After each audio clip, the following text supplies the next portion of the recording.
¿Qué tal amigos? ¿Cómo están? Bienvenidos a este Facebook Live de ¿Cómo te va con el 3.3? Aquí estoy yo, el contador Luis Armando Jiménez Bravo, su servidor, y el contador Hugo Pérez Vela de Exin, Excelencia e Innovación Despacho Contable. Decidimos organizar este evento para ustedes, bueno, y para nosotros, porque siempre consideramos que es importante ante estos cambios como el CFDI 3.3, el conocer el verdadero sentimiento o el pulso que tenemos todos los contribuyentes respecto a este tipo de reformas. Y si hay alguien del SAT, personal del SAT o gente que tenga influencia con ellos, pues es muy nutrido que conozcan la percepción que van teniendo las personas y si pueden extraer algo que facilite o mejore todo este proceso, sería genial si es algo que podemos detonar de este evento. Por lo tanto, les pedimos que por favor colaboren, compartan mucho, comenten mucho, muchas dudas que tengan. Su desahogo emocional respecto a este tema es muy importante. Y vamos a iniciar hablando, aparte del por qué lo hicimos, de la relevancia que va a tener este tema y el aprendizaje que todos estamos llevando. Vamos a compartirles un poquito de nuestra experiencia también ya con los clientes que estamos trabajando. Y bueno, Hugo, ¿a ti qué te ha parecido? ¿Cómo te ha ido con el 3.3? Bueno, a los clientes. Sí, Luis Armando, buenos días. Fíjate que a pesar de que esta modalidad del 3.3 estaba pensado implementarse desde mediados del año pasado, a la fecha todavía hay muchas dudas con nuestros clientes. En nuestra experiencia nos han manifestado todavía una serie de dudas, sobre todo con el manejo de los catálogos. Es un hecho de que no se ha alcanzado a comprender del todo el uso de los mismos y sobre todo se han generado dudas en este aspecto. Sí, es verdad. De hecho, ha sido todo un tema la parte del catálogo de productos y servicios. Todavía vemos muchos proveedores de empresas importantes, obviamente no vamos a decir quién, que siguen manejando que la clave de no existe cuando no les corresponde ya esa clave, o están poniendo claves incorrectas en el tema de servicios, por ejemplo, están poniendo productos. Y también en la parte de la unidad de medida, no se diga en el complemento de comercio exterior, cuando tienes que poner la unidad de medida de aduana, la unidad de medida dentro de la factura, porque ya es una carta aporte ingreso, ¿no? Entonces hay que poner el concepto a nivel nacional, la clave de producto o servicio, la unidad de medida a nivel nacional, la descripción y aparte el complemento de comercio con la unidad de medida de aduana, el valor en dólares. O sea, es mezclar toda la información, no te checa, no cuadra, hay fórmulas. Ha sido todo un viaje para todas las personas que lo están empezando a utilizar. Pero bueno, ¿a ti qué te ha parecido? ¿Crees que vaya a ser algo interesante, positivo, lo que va a dar todo este cambio o cómo lo ves? Bueno, positivo desde el punto de vista de la autoridad, pues claro que sí. Va encaminado sobre todo a tener un mayor control sobre las actividades y con ello pues generar una más eficiente fiscalización hacia todos los contribuyentes. Entonces, desde el punto de vista de la autoridad, claro que sí. Pero por lo pronto de entrada, a nosotros la parte del contribuyente nos ha estado generando pues una serie de problemas, ¿no? Pero bueno, como todo, con el tiempo nos vamos a adaptar, a acostumbrar y yo creo que va a funcionar muy bien. Sí, de hecho, una de las cosas interesantes que queremos saber, que nos comenten, aparte de todos estos problemas con el catálogo de claves y demás, es si ustedes mismos consideran que este cambio va a ser positivo de alguna manera para la economía, para la fiscalización, para el desarrollo de los negocios. Les comparto mi opinión. Realmente considero que este tema del CFDI 3.3 en un lado positivo va a traer situaciones interesantes porque tiende a profesionalizar los negocios y tiende a profesionalizar lo que estamos haciendo a nivel inclusive emprendedores. Es muy complejo el tema del emprendedor con este cambio del CFDI 3.3 porque estamos haciendo multiplataformas, tenemos ventas en línea, recibimos pagos de diversas plataformas y todo tiene un tratamiento fiscal que se debe de estudiar con cuidado y no hay que prestarle para nada, ¿cómo decirlo? No hay que ser negligentes, no hay que ser indiferentes ante todos estos cambios y no porque creamos que somos un negocio pequeño, estamos negados a la profesionalización y el crecimiento y considero yo que de alguna manera lo que está haciendo el SAT está obligando, aunque no importa el tamaño de contribuyente que seas, te migres a un esquema profesional donde tengas un control de inventarios administrativo, donde reflejes lo que vendes y no sea nada más lo que yo creo que deba de ser, sino lo que realmente es a nivel contable, ¿no? Es correcto, sí, hacia allá van todas estas modificaciones y reformas. Como lo bien mencionas, el control de inventarios va a ser fundamental ahora con esta implementación del CFDI 3.3. Tienes toda la razón en ese sentido, Luis. Sí, y aparte de este tema de los inventarios, no nos maneja otros temas. Por ejemplo, la parte del inventario en línea, ¿no? O sea, ¿qué es esta parte de intangibles que yo estoy vendiendo? Por ejemplo, si soy un blogger, si estoy vendiendo webinars, si estoy vendiendo capacitaciones en línea, no hay claves como tal. O sea, la cosa curiosa es que hay, por ejemplo, para libros electrónicos, pero no tienes una clave de capacitación en línea o coaching, etcétera. Entonces, sin embargo, sí había claves como guerra nuclear, paraísos fiscales, evasión fiscal, que es de las novedades y de las situaciones interesantes que como en este tema de lo fiscal comentábamos hace rato, es como la casa del jabonero, ¿no? El que no cae resbala, porque hasta el SAT se le fueron estos temas de las claves que pues ni siquiera eran conceptos realmente propios de una actividad legal en el país y sin embargo existían, ni siquiera los habían notado hasta que después los señalaron algunos contribuyentes, hicieron las correcciones pertinentes y seguimos aprendiendo en este camino. Realmente hay muchas cosas que todavía puedo decir, no importa el nivel de especialización que se tenga, seguimos aprendiendo por los cambios que se están generando. Claro, nos damos cuenta que a la autoridad también le falta trabajar un poco en ese sentido. No ha tomado en cuenta algunas de las actividades que mencionaste, sobre todo las de comercio en línea, comercio de mercancías virtuales en el extranjero. Hay mucho que mejorar también por parte de la autoridad. Sí, definitivamente. Y bueno, en lo que empiezan los comentarios, sobre todo que queremos saber sus dudas, lo que les parece, qué está haciendo esto para ustedes este primer mes que ya está ocurriendo del 2018, cómo les está yendo con el CFDI 3.3. En lo que empieza la avalancha de comentarios, ¿verdad? Esperemos, vamos a compartirles algunas situaciones. Primero que nada, les queremos comentar que la clave de este cambio es definitivamente la comunicación. Tiene que haber una mejor comunicación con nuestros proveedores, con nuestros clientes y en ese sentido tenemos que estar abiertos. Hemos manejado, creo, un esquema muy cerrado de a ti qué te importa proveedor, a ti qué te importa cliente, cómo me gestione yo en mi contabilidad, cómo lleve yo mi parte fiscal, si yo te entrego mi comprobante y me compras y yo te entrego el producto y se acabó. Sin embargo, ahora con el tema de las claves, el uso del CFDI, el método de pago, que ya implica una relación directa con los proveedores y los clientes a nivel administrativo y financiero, sin lugar a dudas, para surcar con éxito esta aventura que está iniciando con el CFDI 3.3, tendremos que tener una mayor comunicación. ¿No lo crees, Hugo? Claro, definitivamente. Y de hecho, pues es una manera que implementó la autoridad, pues de fiscalizarnos, ¿no? Entre todos. Pero bueno, mientras menos carga administrativa le generemos al gobierno, esperemos que sea de igual manera positivo en el uso de los recursos, ¿no? Sí, definitivamente la transparencia. De hecho, aquí hay un comentario interesante de Fer Padilla. Dice, ¿realmente fue algo pensado con base en la dinámica de transacciones en el país más las dinámicas extranjeras o solo fue un copiar-pegar de algo ya existente? Bueno, en ese tema, la parte de la facturación electrónica, México es pionero en el manejo de la tecnología para el sistema de fiscalización. Este tema del XML es una novedad en países inclusive europeos y del norte del continente americano, que generalmente estamos acostumbrados a que ellos lleven la punta de lanza para toda esta parte tecnológica. Sin embargo, México fue pionero en esta parte, que como comentaba Hugo, sí lo hicieron pensando en reducir la carga administrativa del gobierno para la fiscalización y permitir que los mismos contribuyentes se fiscalizaran entre ellos.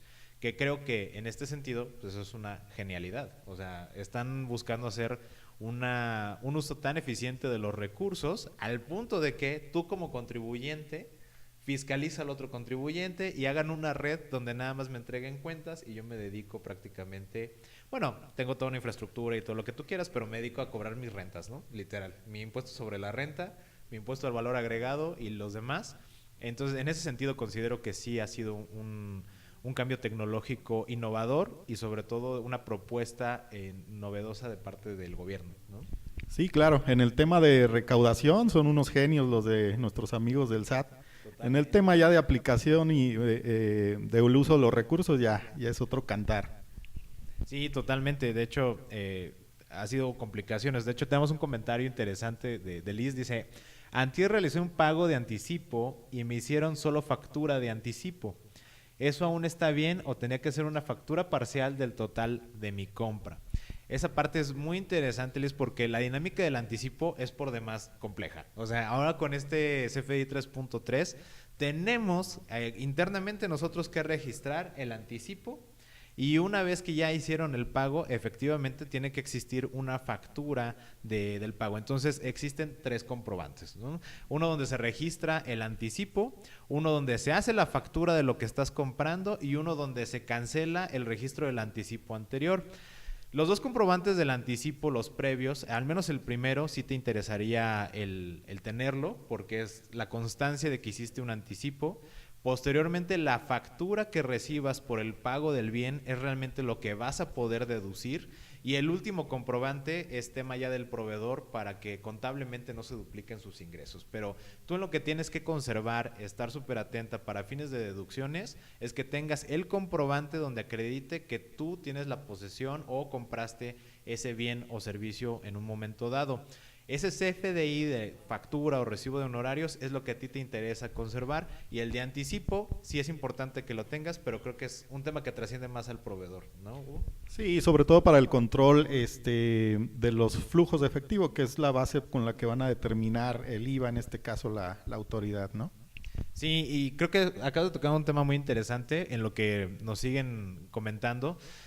Hablaba hace unos días con un contador que se especializa en el tema de microfinancieras y me decía, la parte más importante de esta reforma del CFDI 3.3 es que dejamos de hablar del tema de contabilidad fiscal para homologar lo fiscal con lo financiero, y que de hecho ahora los contadores tenemos que centrarnos en el estudio de los flujos de efectivo y de la planeación financiera para poderlo hacer realmente eficiente en el ámbito fiscal. ¿Cómo ves esta parte de que ahora ya necesitamos los contadores ser más financieros para luego ser fiscalistas?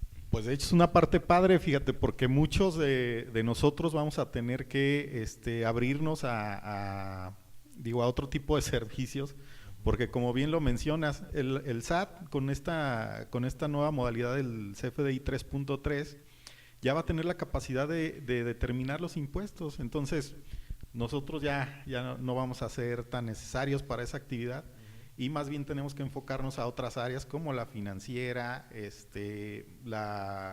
no sé, control interno, costos, lo que tú quieras, pero ya esta parte de la contabilidad fiscal pues va a quedar de lado, ¿no? Sí, 100%. De hecho, ahorita hablando de estas innovaciones, Fernando nos pregunta, bueno, aparte de un comentario de Anabel que nos dice, solo nos asustan los del SAT. La intención yo creo que no es asustar, sin embargo tenemos una cultura de décadas, de todo lo que venga del SAT es para asustarnos, para amedrentarnos, para castigarnos, y creo que han cambiado mucho desde que se firmó esa Carta de los Derechos del Contribuyente. Han cambiado mucho, o sea, realmente su perspectiva es de un mayor acercamiento con el contribuyente, de darle certidumbre. Sin embargo, esto trasciende la actitud que puede llegar a tener los funcionarios del SAT, que siempre les decimos, amemos a nuestros funcionarios públicos, por favor. Cuando los veamos hay que darles un abrazo, ya no nos dejan regalarles chocolates y cosas de esas porque se entiende mal, pero al menos sí hay que quererlos, hay que amarlos, es la única manera de que podemos procurar una buena comunicación. Pero regresando al tema, no buscamos asustar a nadie, ni el SAT creo pretende asustar a nadie, simplemente es una invitación a profesionalizarte, a mejorarte, a estructurarte y a invertir en una asesoría realmente fiscal integral y no únicamente la declaración de tus impuestos, porque desafortunadamente muchos se han malentendido que la función contable es presentar declaraciones, ¿no? O sea, tú pagas un contador para que entre a la página del SAT a presentar tu declaración. Y ya, como que eso se limita cuando dices, no, el trabajo es mucho más intenso, es más profundo, es más analítico, y ahora con estos cambios, pues se va a exigir que se hagan las cosas como siempre se debieron haber hecho, ¿no? Antes de conocer tu opinión, Hugo, mira, quiero Nada más comentarte, una pregunta de Fernando. Dice, tengo una pregunta que puede ser útil para Anabel. En campañas de crowdfunding, ¿cómo se manejaría el CFDI 3.3? Voy a comentar algo súper rápido. El tema del fondeo colectivo, para empezar, es una innovación. Antes de iniciar la transmisión en vivo, Hugo y yo estábamos comentando que la parte de los emprendedores, los que reciben, que mandan maquilar un producto en un país extranjero, de ese país extranjero lo distribuyen a los clientes que les compran en línea y ellos tienen su domicilio fiscal en el país. ¿Cómo van a facturar eso? Bueno, es todo un tratamiento y es un tema de estudio. Cada modelo de negocio se tiene que analizar a detalle y en lo particular. Sin embargo, en el fondeo colectivo, el CFDI 3.3 contempla dos figuras que pueden ser interesantes y que se extraen de actos de comercio del Código de Comercio y del Código Civil, que es la gestoría y el comisionista. ¿Qué es lo que va a pasar con esto? Que recientemente en enero, una resolución miscelánea, establecieron una nueva forma de pago que es el intermediario de pagos, y esa será alguna de las claves de las formas de pago que tendrán que utilizar las fondeadoras colectivas si quieren manejar su estrategia. Sin embargo, depende mucho del tipo de proyecto que fondeen, de inclusive el perfil fiscal que tiene esa persona que le van a dar el dinero para el proyecto, quién les está dando el dinero, porque aquí una cosa interesante, y paréntesis, cuando entren en el esquema de fondeo colectivo, como un paréntesis cultural, tengan presente que se van a tener que dar de alta. O sea, entrar en el fondo colectivo no es decir, me sobran 10 pesos y como en esta plataforma me dejan invertir mis 10 pesos y va a estar interesante el rendimiento, pues los pongo. No, implica ser inversionista, darse de alta, estar al pendiente de tus obligaciones fiscales, estar al pendiente de tu estrategia fiscal, porque en el momento en que tú ya tienes más de 3 líneas de ingreso, en ese momento ya cambia tu declaración anual, cambian tus pagos provisionales, cambian las retenciones. Entonces, el CFDI 3.3 sí va a aclarar el tema para fondeo colectivo, sin embargo, creo que va a poner en línea, y con línea quiero decir cumplir la legislación, para todos los que están invirtiendo y reciben el dinero de esas inversiones. ¿Cómo ves, Hugo? Sí, completamente de acuerdo con lo que mencionas. Regresando un poco al tema del comentario que hacía nuestro amigo previamente, sobre que mencionaba él que el SAT trate de atemorizarnos. Mira, es un tema interesante. Yo creo que no, como tú bien mencionabas, no hay que tener temor del SAT. Más bien hay que verlo como un paso tecnológico que estamos dando para precisamente eficientar los recursos y del cual nosotros tenemos que ser partícipes.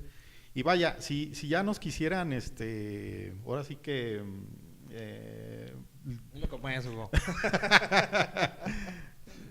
Pues sancionar, ya estuvieran girando las primeras multas, ¿no? Claro. Pero para esto hay una prórroga que, si no mal recuerdo, es julio de este año. Sí, efectivamente, hay 3 prórrogas que son interesantes y las queremos compartir. La primera es respecto al complemento de pagos. Van a poder ignorar el tema de complemento de pagos. No, espera, déjame corrijo eso. No lo ignoren, no ignoren el tema del complemento de pagos. Simplemente no lo van a tener que emitir. Se les está dando esta tolerancia de parte del SAT para que actualicen sus plataformas, hagan las inversiones correspondientes en tecnología hasta el 31 de marzo. ¿Qué implica? Que a partir del 1 de abril, todo lo que refiera a complemento de pagos se va a tener que emitir. ¿Cuál es la otra prórroga? Pues las sanciones que van a empezar, me parece, en julio, ¿no? Aquí tenemos el dato exacto. Puntual. Pero bueno, no es que se pueda, pero no se tienen que estresar por haber puesto una clave incorrecta en un comprobante fiscal hasta el 30 de junio. O sea, a partir del 1 de julio, el SAT dice, ya dimos 6 meses de preparación, de entrenamiento, de aprendizaje, para que específicamente sepas qué clave te corresponde. Ya se actualizaron las bases de datos. A partir del 1 de julio, entonces ya procederé a poner las primeras multas o sanciones o lo que corresponda. Y también a partir del 1 de julio, pues tendrá que cancelar con los nuevos métodos los CFDIs, que eso también es una de las novedades, porque antes, pues, quería yo cancelar algo y lo cancelábamos, ¿cierto? O sea, no teníamos que hacer nada más. Sin embargo, ahora hay unas reglas de hay que avisarle a nuestro al proveedor y a nuestros clientes, y hay que meternos al buzón tributario. Les recomendamos que estudien un poquito, pregúntenle también al contador. En general, estas son las 3 prórrogas. Sin embargo, para sus casos específicos, para su modelo de negocio, lo podemos ver ya sea una pregunta que nos hagan ahora. Si no la alcanzamos a contestar, la contestaremos en el transcurso del día. Y también, pues, asesórense. Esa es la parte importante, ¿no? No tenerle miedo a preguntar, no tener miedo a la ignorancia, sino a mantenernos en esa ignorancia. Es correcto. Moraleja, no hay que preocuparnos, más bien hay que ocuparnos. Estamos en un periodo de entrenamiento y hay que aprovechar este periodo de 6 meses para no tener problemas en un futuro con una sanción, ¿no? Sí, efectivamente. De hecho, ahorita de lo que comentábamos de todos estos cambios, Liz nos hace un comentario que dice: sé que es mucho pedir, pero ¿para cuándo se esperaría que el SAT deje de hacer tantos cambios y tan seguido? ¿Quién sabe? No lo sé, son de esas cosas que pues no sabemos. Realmente todo lo responden en función de sus bases de datos, en función del cruce de la información, de la Big Data que ellos están manejando. Si les sirve para fiscalizar mejor, si realmente están detectando el movimiento o el pulso de la economía, y realmente hasta que no vean que lo están logrando, pues creo que van a seguir haciendo cambios y cambios hasta que consigan lo que ellos están pretendiendo lograr, ¿no? Sí, yo creo que es una utopía pensar que el SAT va a dejar de generar nuevos procedimientos para fiscalizar.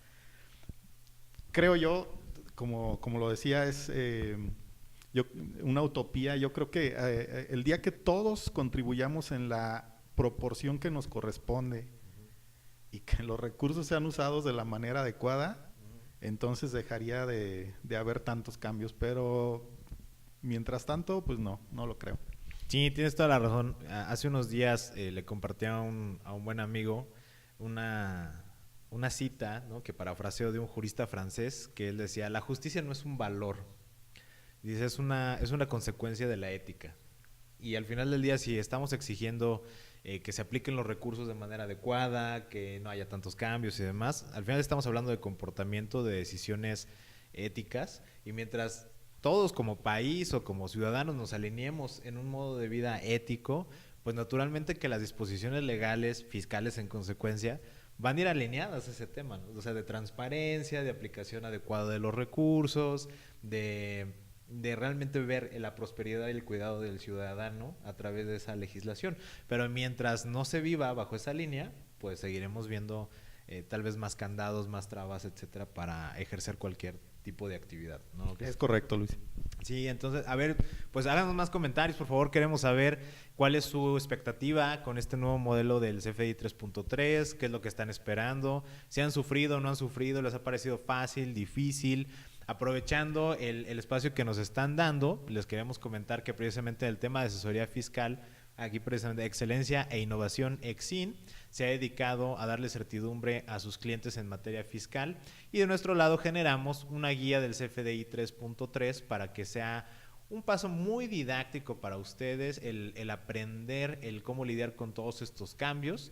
Y si la quieren pueden revisarla en www.guiacfdi3.com para que puedan estar al pendiente de estos cambios, o también están apareciendo nuestras direcciones de correo electrónico y adelante lo pueden hacer sin ningún problema.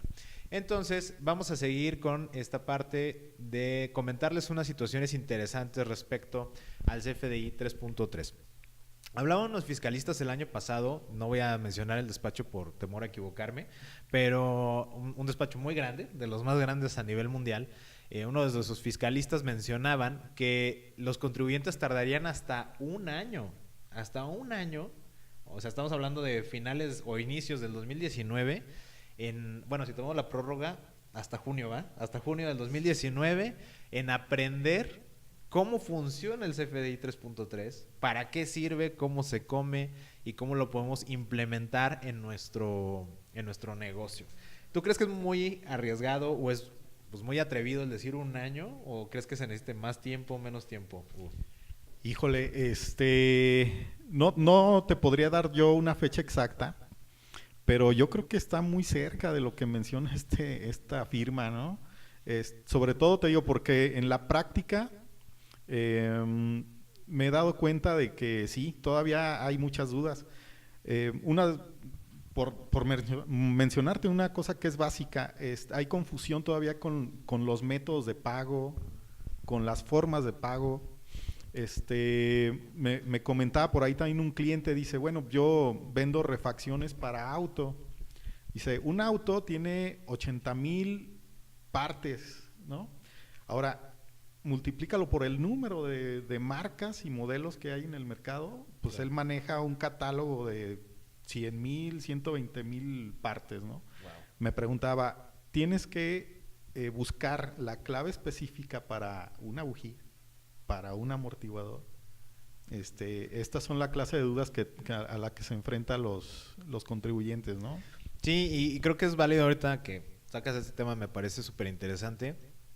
Que sí, o sea, al final hay que entender cuál es la lógica detrás a nivel programación, no, ya no tanto fiscal, sino el SAT está pensando como un verdadero programador, como si fuera un código de un software.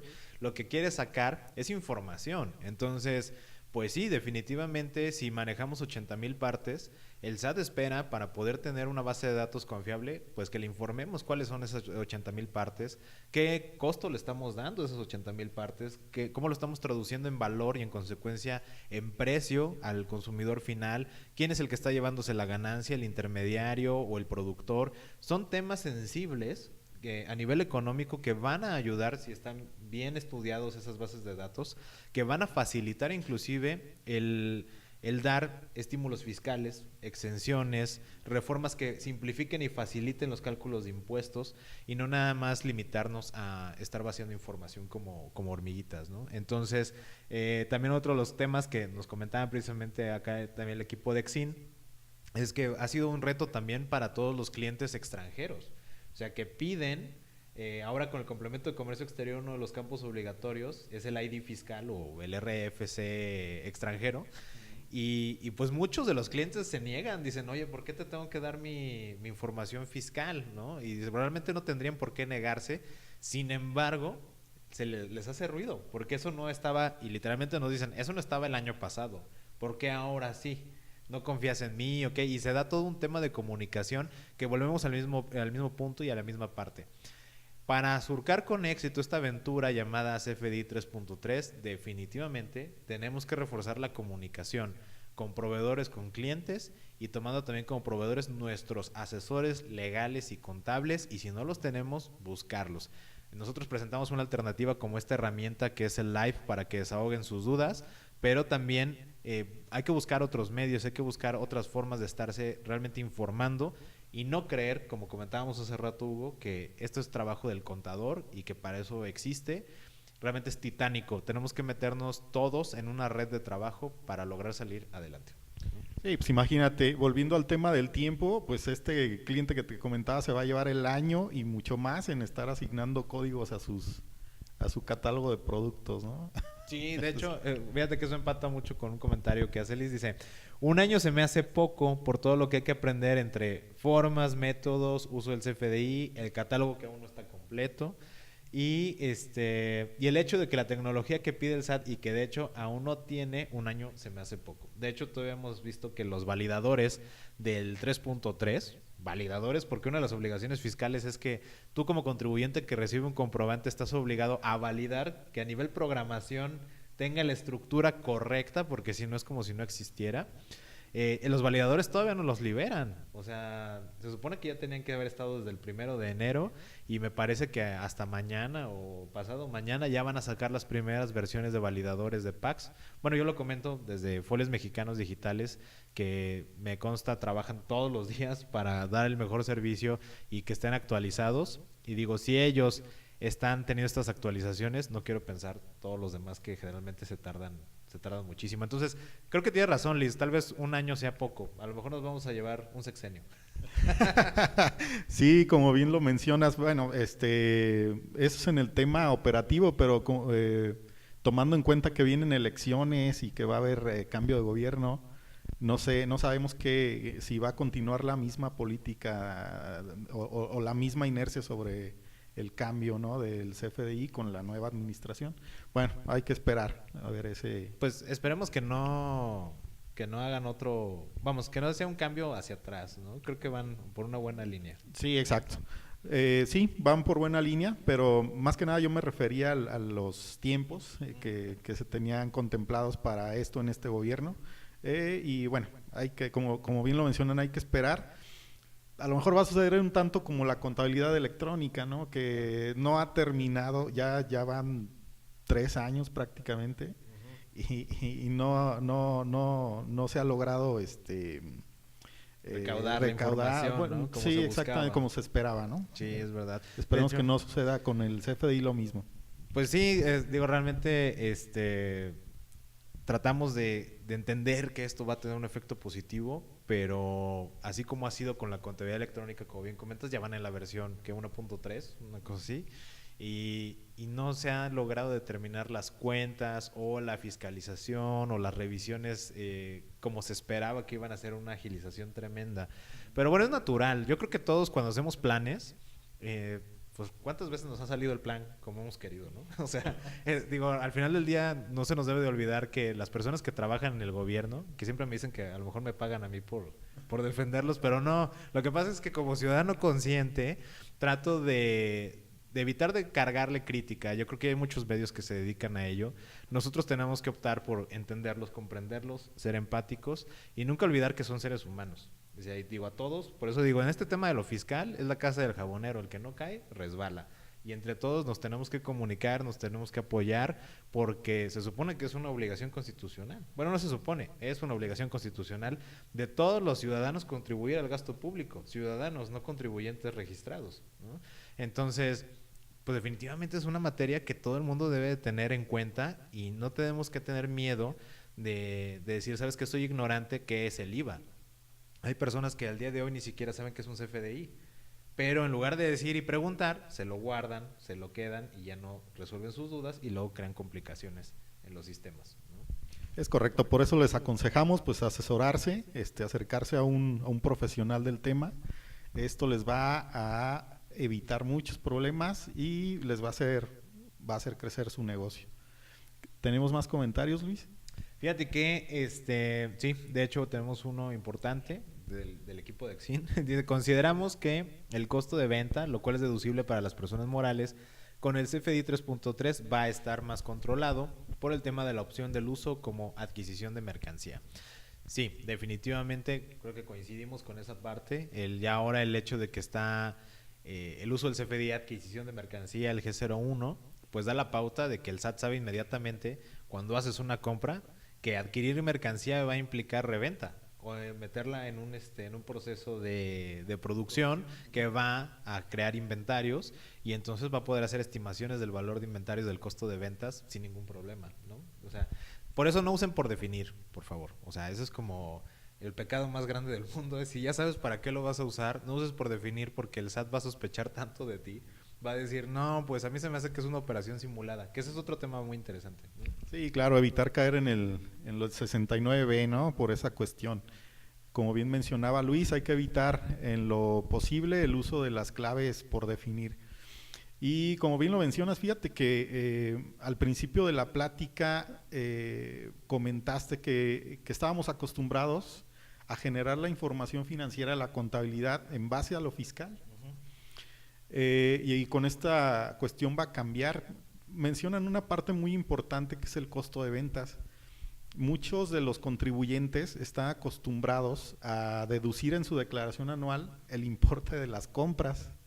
Okay. Pero fiscalmente la ley marca que lo que es deducible es el costo de ventas. Es una cuestión muy importante porque ahí ya se involucran los inventarios, ¿no? Claro. Cosa que se va a tener controlada por parte de la autoridad con este CFDI. Sí, de hecho, uno de los comentarios que tenemos es que precisamente dentro del costo de ventas, también los saldos a favor de IVA, o en general el control del IVA, ¿no? El pago del impuesto al valor agregado, con el complemento de pagos va a ser una herramienta fundamental para determinar con base en flujo de efectivo cuánto tienes que pagar de impuesto al valor agregado. O sea, no va a haber de más. Y también ahora con los nuevos esquemas de impuesto sobre la renta, que se les dio la facilidad a las personas morales de que entraran bajo el esquema de flujo de efectivo, pues con el complemento de pagos lo que se va a poder fiscalizar es tremendo. Y yo creo que si lo tomamos de una buena medida, entendiendo que el IVA nunca ha sido nuestro, porque hay muchas personas que toman el IVA como si fuera una ganancia extra, ¿no? Del 16%. No, el IVA nunca es tuyo.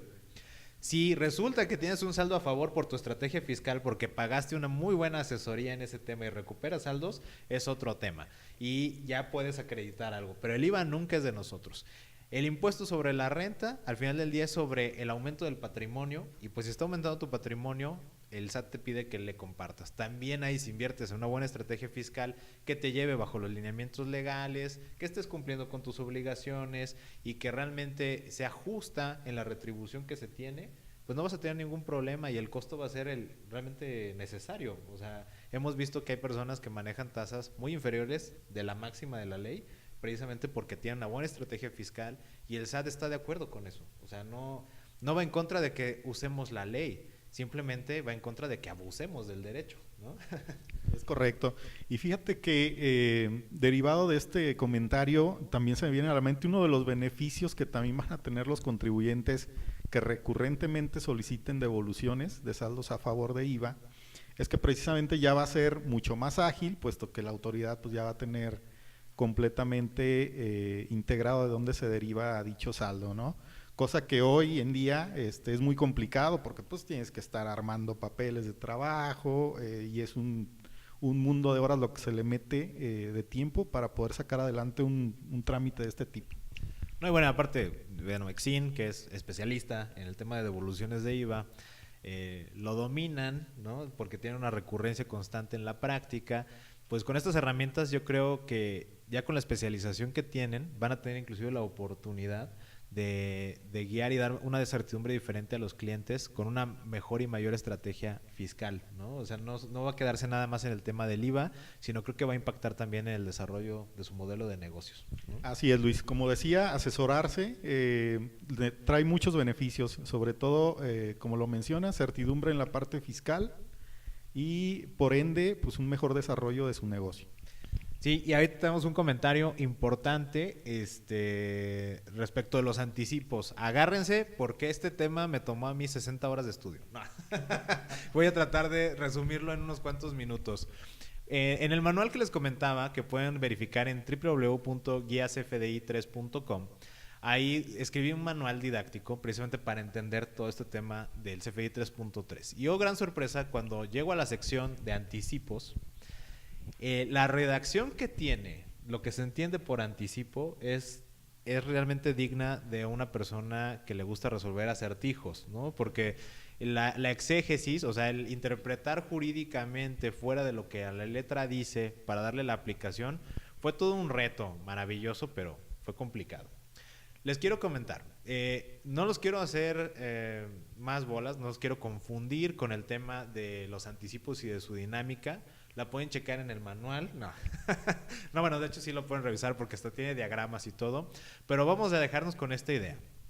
La lógica detrás de los anticipos con el CFDI 3.3 se basa en dos preceptos. Número uno, que el SAT quiere determinar cuando un anticipo aumenta el patrimonio de quien lo recibe o cuando simplemente va a ser para reservar, apartar o no limita o define el precio de una cosa. ¿Por qué? Porque generalmente, al menos en el sector inmobiliario, a veces daban un comprobante fiscal por el enganche y decían, ok, son 50,000 pesos.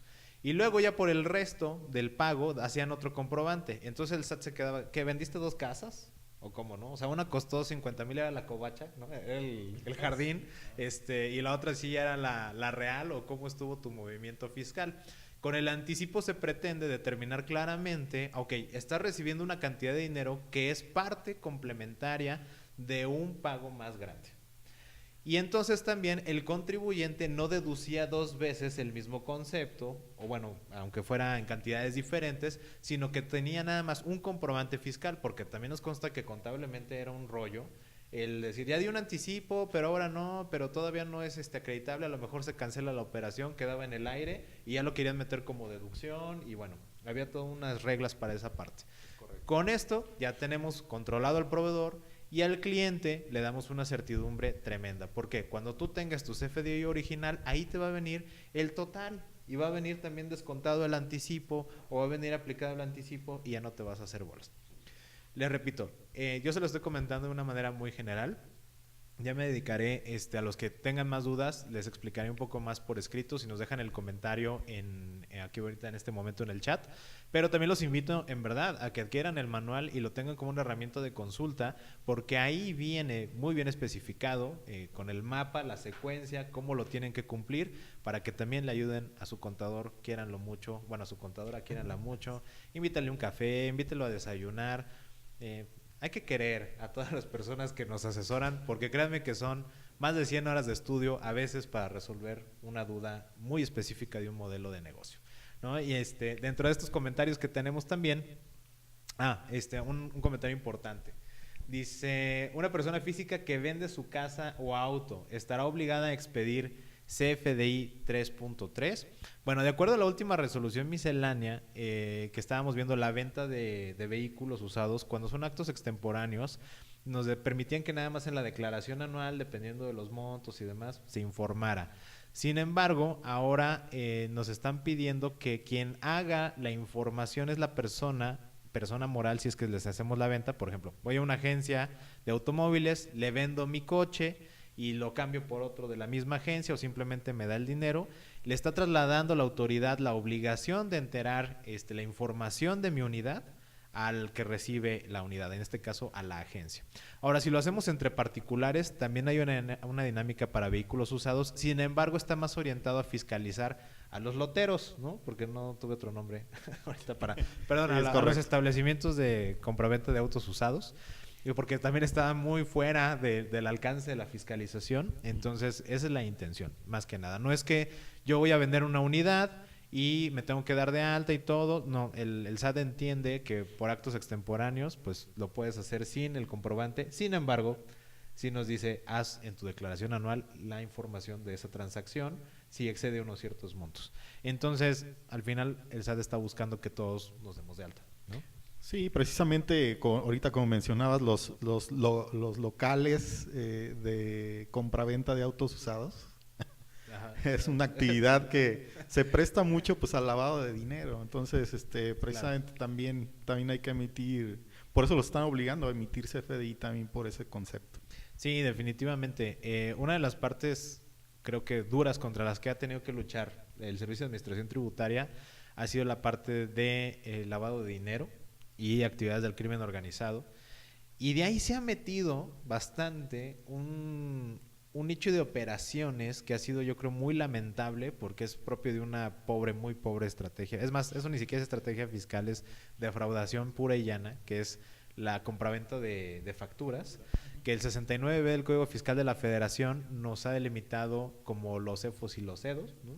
Quien emite facturas de operaciones simuladas y quien deduce operaciones simuladas, que también ya es una práctica que debemos de parar a la de ya, porque estamos creando una ficción del movimiento económico de nuestro país, y eso conlleva a que desafortunadamente tengamos comentarios realmente lastimeros, como el de que una persona en México con 6,000 pesos al mes puede vivir, y eso es producto de la dinámica que se está teniendo también con la compraventa de facturas. Hablábamos otra vez del tema de la ética, o sea, no podemos exigir una justa utilización de los recursos públicos cuando no existe una ética desde el lado del contribuyente, porque al final del día los que están haciendo las leyes, los que están en esos puestos también son ciudadanos. O sea, antes de haber sido políticos, fueron ciudadanos que se crearon en una escuela, en un sistema educativo, que conviven con ciertas personas, y si la misma masa social no los conlleva a esa conducta ética, pues bueno, no esperemos también a veces milagros, ¿no? De que se comporten como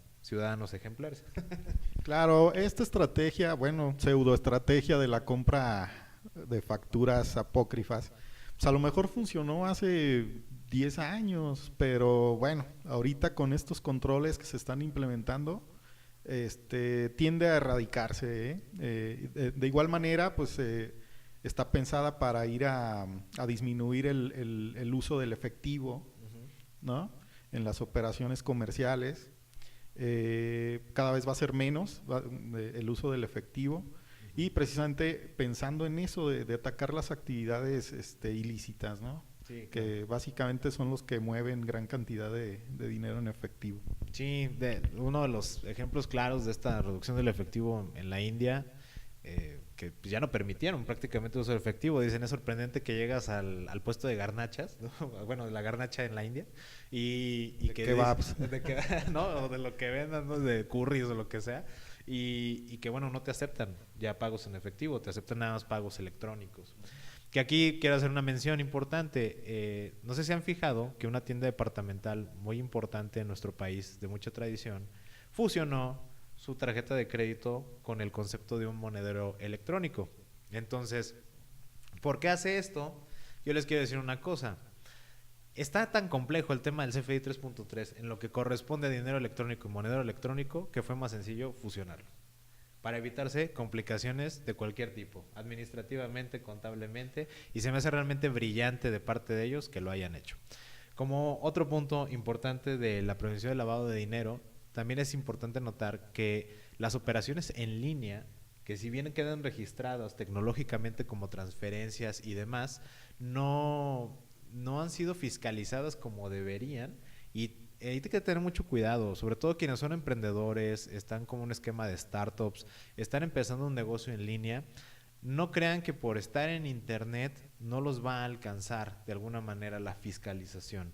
Por favor, estén al pendiente de todas las obligaciones, asesórense con un especialista o con un contador o con una persona especializada en fiscal, de manera tal que eviten dolores de cabeza y que lo lucrativo que puede ser su idea en línea realmente sea próspera, se mantenga y perdure a lo largo del tiempo, ¿no? Sí, bueno, ya se está empezando hasta a regular los bitcoins, ¿no? Estas famosas monedas virtuales, Sí. pues que no se tienda a regularizar lo de las operaciones en línea, pues claro que vamos para allá. Sí, de hecho aquí también nos dan el comentario del equipo, dice, ya en la práctica estamos viendo que ya están llegando requerimientos a empresas por tener operaciones con proveedores catalogados en el 69B. Pues sí, claro, así que, insisto, y fue lo primero que comentamos, el CFDI 3.3 viene a crear algo muy interesante que es comunicación. O sea, si yo no conozco bien a mi proveedor, hemos visto ya clientes que dicen, pide su carta de opinión de cumplimiento, porque es la única manera como podemos nosotros al menos ampararnos de que no estamos simulando operaciones. Que la descripción en el CFDI sea suficientemente amplia para que podamos acreditar la evidencia de que no fue una simulación. Conserva casi el ticket del metro, del autobús, de lo que tengas. Si paraste en el Oxxo, saca el ticket y pon la hora en la cual paraste para que podamos acreditar una secuencia de eventos y demostremos que no es una simulación, porque ha sido un dolor de cabeza tremendo para el SAT este esquema. También las partes que se han dedicado a esta situación se han empecinado en volverse expertos en este tema, ¿no? De cómo evadir todas las disposiciones, y pues el SAT tiene que apretar más en consecuencia. Y con esto dicho, pues sí, no tomen a la ligera el tema de la comprobación fiscal, porque eso es comprobar fiscalmente que lo que estamos haciendo y lo que estamos declarando existe y que tiene un alcance para el servicio de administración tributaria. Entonces no hay que tomarlo a la ligera, no es trabajo de la recepcionista, no es el trabajo de la secretaria, es una parte fundamental del modelo de negocio, porque es como si le estuviéramos mandando WhatsApps constantes al SAT de lo que estamos haciendo, cómo lo estamos haciendo, para qué lo estamos haciendo y qué estamos ganando con eso, ¿no? Es correcto, Luis. Y fíjate que en el mismo sentido de la disminución de los flujos de efectivos, quiero comentar, en relación a los médicos, doctores, hace poco salió una resolución de la Suprema Corte de Justicia que ya están obligados a tener una terminal bancaria para que pues sus pacientes puedan efectuar el pago de sus honorarios en el momento. Claro. Porque es un requisito que fiscal para hacer deducibles esos honorarios en la declaración anual y luego puedan recuperar su saldo a favor. Pero con este ejemplo vemos precisamente, refuerzo mi comentario, que todo va enfocado a la disminución del flujo de efectivo en las operaciones comerciales. Sí, sin lugar a dudas, y al final del día, como decimos, a que los contribuyentes cumplan con lo que siempre hemos tenido que cumplir, que hagamos lo que siempre hemos tenido que hacer, y sobre todo ya quitar los pretextos de es que sale muy caro y demás. Bueno, pues yo a todos los que nos escuchan, si son médicos, si están en ese sector salud, así como precisamente ustedes invierten muchísimo tiempo, porque me consta años y años de especialización e investigación para poder salvar la vida a una persona, un contador especializado en fiscal y en finanzas invierte muchísimas horas de su vida precisamente para darle certidumbre y salvarle la vida a un negocio que va a repercutir en la vida de muchas personas.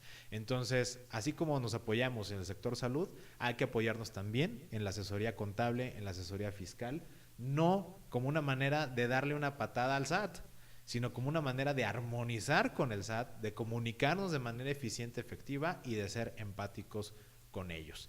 Entonces, habiendo dicho esta parte, los queremos invitar a que hagan todas las preguntas, insisto, por favor desahóguense, no estén más, no se repriman, ¿no? O sea, siempre tenemos esta parte de, no quiero decir realmente lo que me parece el CFDI porque pues qué vayan a pensar de mí.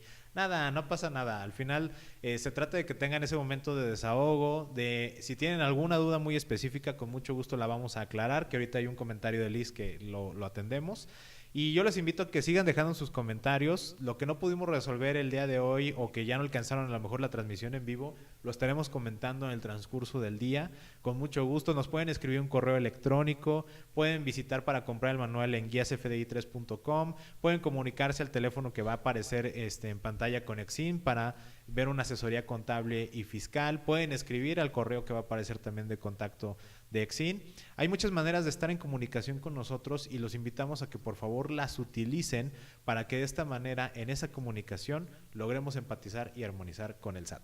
Nada, voy a leer el comentario de Liz. Dice, el tema de pago de varias facturas en una transferencia ¿es un solo complemento uniendo todas las facturas? Sí, siempre y cuando sea en el mismo periodo. O sea, si todos los pagos cayeron en el mes de enero y te los hizo la misma persona, entonces es válido utilizar un solo complemento de pagos por todos esos pagos múltiples que te hizo, siempre y cuando sea en el mismo periodo. En el momento en que se brinque de periodo, ya cuando sea febrero, cuando sea marzo, entonces necesitarás otro complemento de pago.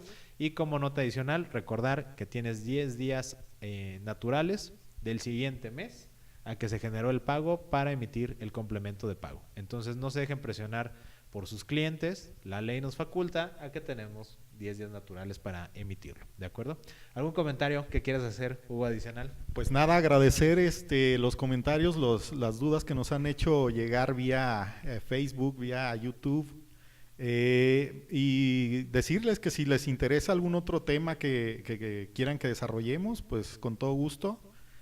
Bien mencionada Luisa, están nuestros correos, nuestros teléfonos, y nos quedamos a sus órdenes precisamente para aclarar las dudas con que se hayan quedado y no hayamos tocado en este Facebook Live. Muchas gracias por haber estado aquí. Realmente ahorita tengo un comentario que me parece válido porque era la intención de esta transmisión en vivo. Dice, el complemento de pago es un dolor en la espalda. No, bueno, en la espalda baja. En la espalda baja. Como dice, pero a ver, hay otro comentario, dice, o sea, me hizo una transferencia de 10,000, pero me pagó una factura de 3,000 y otra de 7,000. Ya, sí, o sea, diferentes facturas que te haga un solo pago de varias facturas.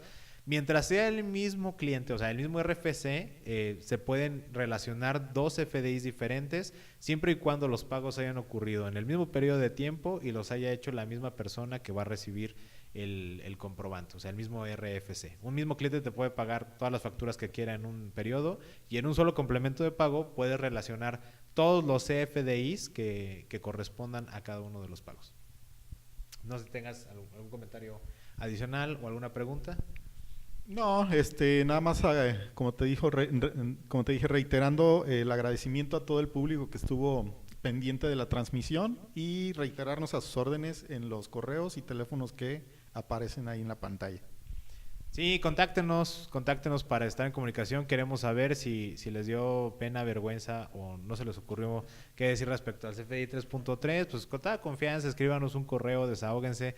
Está el Messenger del Facebook, de nuestras páginas, en las que nos están siguiendo.